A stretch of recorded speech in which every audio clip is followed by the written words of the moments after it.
નમસ્કાર. લલકાર ન્યૂઝ સાથે હું વિરલ. ભારતીય જનતા પાર્ટીના નેતા અલ્પેશ ઠાકોર હવે ઠાકોર સમાજને લઈને કંઈક મોટું કરવા જઈ રહ્યા છે.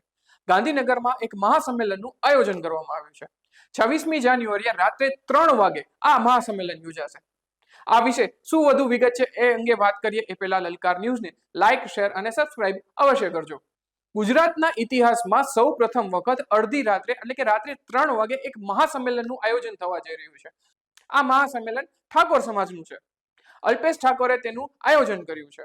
જુદા જુદા ઠાકોર સંગઠનો અને ઠાકોરની સંસ્થાઓને લઈને મંત્રણા થઈ છે, બેઠકનો દોર ચાલ્યો છે અને અલ્પેશ ઠાકોરની આગેવાનીમાં એક સમાજ સંગઠિત થયો છે. 26મી જાન્યુઆરીએ અડધી રાત્રે એટલે કે રાત્રે 3 વાગે આ મહાસંમેલન યોજાશે.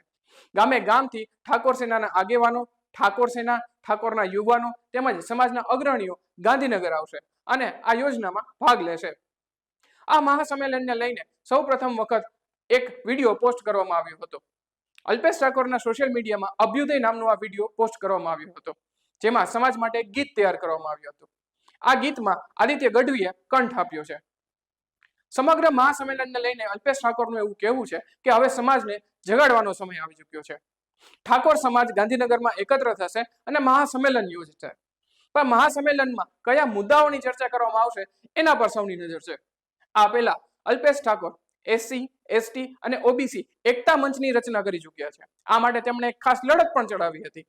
યુવાનોમાં બેરોજગારી, રાજ્યમાં દારૂબંધી અને એસસી, એસટી અને ઓબીસીના હકને લઈને તેઓ અવારનવાર લડત પણ આપી ચૂક્યા છે. હવે જોવાનું એ રહે છે કે આ મહાસંમેલનની જે યોજના છે અને આ મહાસંમેલન યોજાવા જઈ રહ્યું છે એમાં કયા મુદ્દાને લઈને ચર્ચા કરવામાં આવે છે. ઠાકોર સમાજ ફરી એક વખત એકત્ર તો થઈ રહ્યો છે, પણ અલ્પેશ ઠાકોર આ મહાસંમેલન થકી કયા મુદ્દાને સમાજ સામે મૂકે છે એના પર સૌની નજર છે. તો ગાંધીનગરમાં યોજાનારા આ મહાસંમેલન વિશે આપ શું માનો છો અને અડધી રાત્રે યોજાનારું આ મહાસંમેલન આ વિશે આપનું શું કહેવું છે એ અંગે કમેન્ટ બોક્સમાં અવશ્ય જણાવજો.